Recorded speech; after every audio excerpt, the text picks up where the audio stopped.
Dear students, today we are going to discuss about the major blood vessels of our body. Okay, first one is aorta. Aorta is the largest blood vessel or largest artery of our body. So before going to the aorta, we should know the chambers of heart. See this one. This is the right atrium. This one is a right ventricle.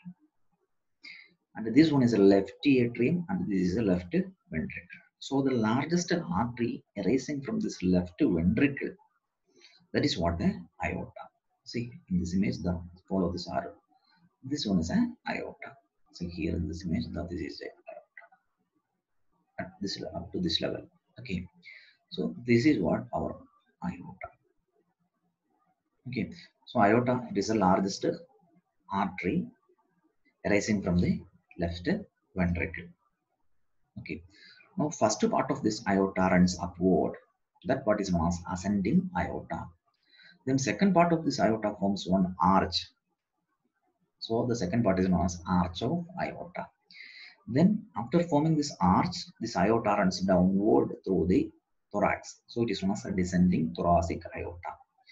Then it leaves the thorax and enters into the abdomen. Here it is known as abdominal aorta. So these are the four major parts of this aorta. Okay, what are they? Ascending aorta, then arch of aorta, then descending thoracic aorta, then abdominal aorta. So we are going to see the features of these four parts. First one is ascending aorta. Ascending aorta, it arises from the left ventricle. Okay, we not go to the, see this is the ascending aorta, arises from this left ventricle. It's around 5 centimeter long. And it begins behind the left half of the sternum at the level of left third costal cartilage. Means what? See here, this is the sternum.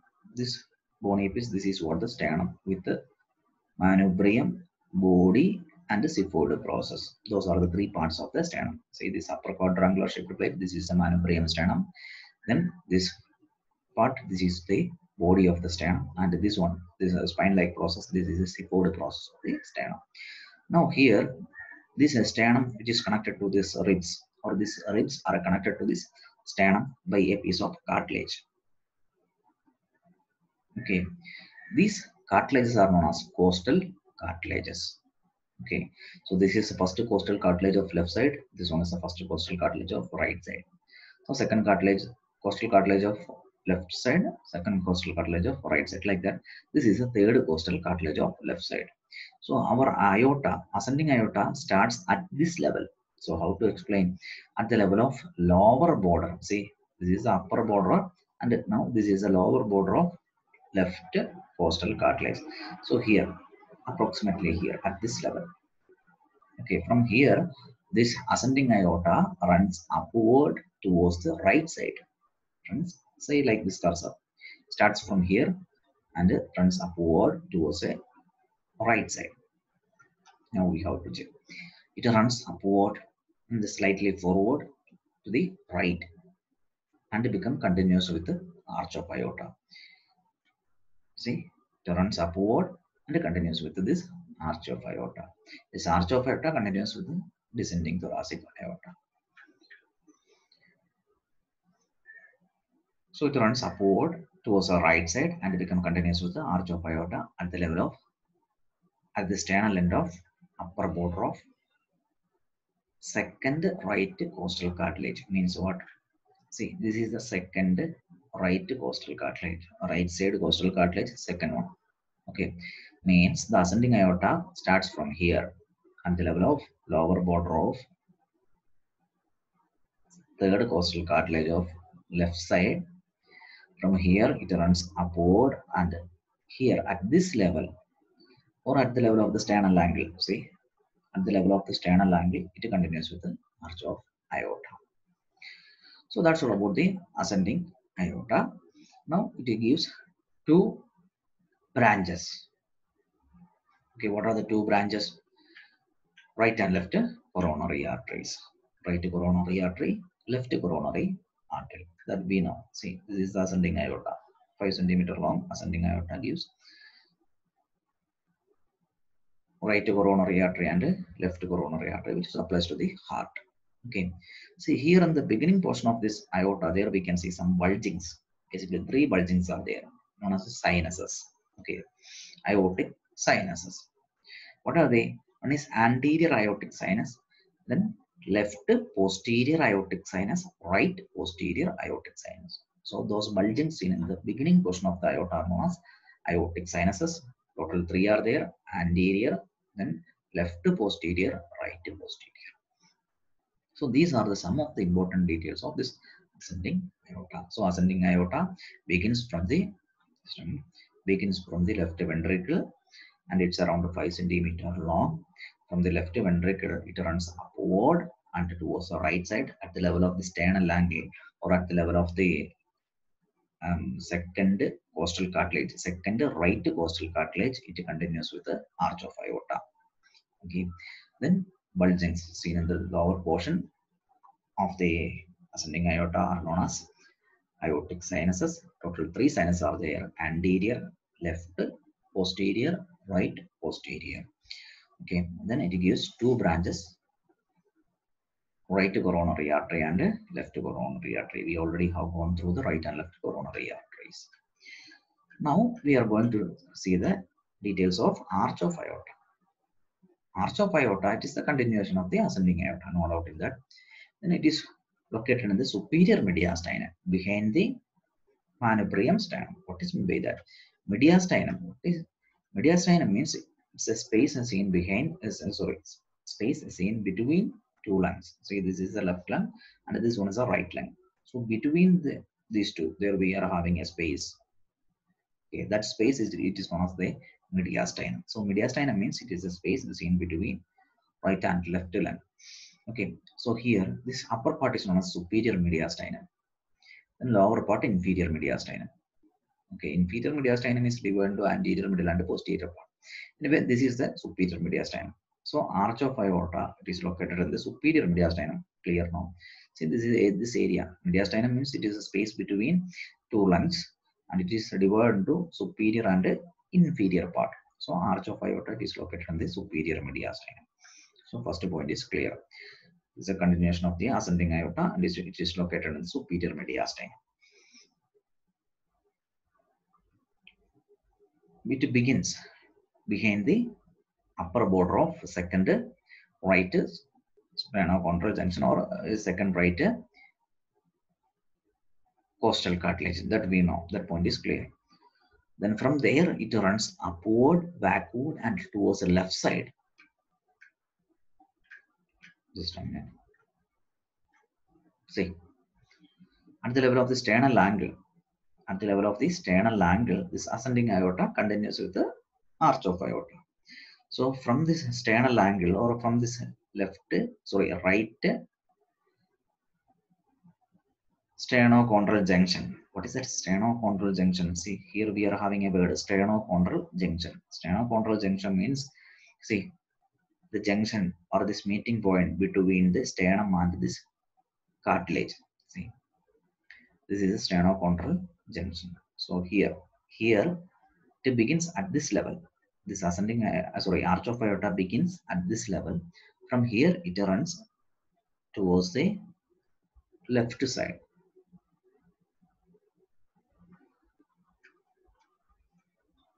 Okay, it runs upward, backward, and towards the left side across the left side of the bifurcation of trachea. I need not go to that much details. So from the ascending aorta, it runs upward and towards the left side.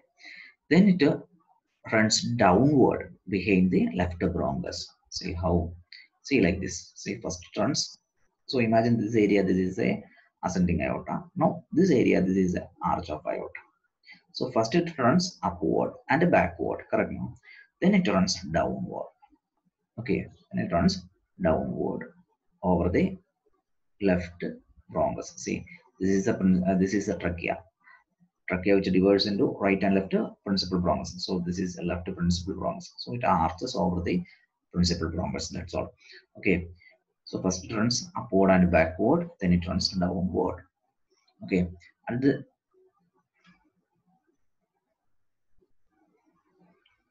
then it ends at the lower border of the body of fourth thoracic vertebra by becoming continuous with the descending aorta. What is meant by that? See here, this descending aorta, sorry, this arch of aorta at this level. This is the T4 vertebra, fourth thoracic vertebra. Body of the fourth thoracic vertebra means this is the body of the fourth thoracic vertebra. Okay, lower border of the body means, see, this is the lower border of the body at this level means the at this level. Okay, this arch is continuous with the descending aorta. At the lower border of the body, that point is clear. Lower border of the body of T4 vertebra means that this at this level, this arch of aorta will become descending aorta. Then this arch of aorta, so some details of this arch of aorta is clear. It is a continuation of ascending aorta. At what level it continues with this ascending aorta? This ascending yes, at the level of the sternal angle, this ascending aorta continues with the arch of aorta. Then again, at the level of the sternal angle, this arch of aorta continues with the descending aorta. Means this arch of aorta which lies here deep to the manubrium sternum. See, approximately here, like this.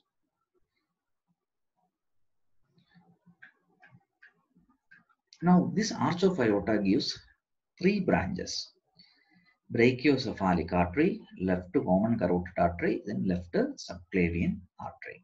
These are the three branches of the arch of aorta. What are the? Brachiocephalic artery, left common carotid artery, then left subclavian artery. Brachiocephalic, then left common carotid, left subclavian. See, this one is a brachiocephalic artery. Brachiocephalic artery divides into two: right subclavian artery and right common carotid artery. Then left side of the head and neck and upper limb are supplied by left common carotid artery and left subclavian artery. Okay, anyway, this arch of aorta gives three branches: brachiocephalic trunk, left common carotid, left subclavian. Those are the branches of this ascending aorta. Now the descending aorta. Descending aorta is a continuation of the arch of aorta at the level of the sternal angle. Then it runs downward just in front of the body of thoracic vertebrae, and at the level of the lower border of the 12th thoracic vertebrae, it divides into two terminal branches. What are the two terminal branches? Sorry, it continues with at the level of the lower border of the body of 12th thoracic vertebrae. It is continuous with the abdominal aorta. Okay. Now this descending aorta gives some branches. It gives 9 posterior intercostal arteries. See, this is the thoracic aorta. See, ascending aorta, then arch of aorta. Arch of aorta continues with this descending thoracic aorta. Now here we can see numerous arteries. These are the posterior intercostal arteries. See, posterior intercostal artery. And then the last one, see, this is a subcostal artery which is seen below the 12th rib. So it is one of subcostal artery. Then two left bronchial artery to the lungs, then to the esophageal artery, then pericardial branches to the pericardium, then mediastinal branches to the structures in the mediastinum, then superior phrenic artery to the diaphragm. Okay, these are the other branches of this descending aorta. See, like this, it gives some branches. Then, at the level of the 12th thoracic vertebra, this descending thoracic aorta continues with the abdominal aorta. Now we are going to discuss about the abdominal aorta. So abdominal aorta, it is the continuation of the thoracic aorta. At what level? At the level of the lower border of 12th thoracic vertebrae. From there it runs downward. See, approximately here comes the 12th thoracic vertebrae. Now this is the abdominal aorta. Okay, so abdominal aorta runs downward in front of the lumbar vertebrae, and at the level of the fourth lumbar vertebrae, T4,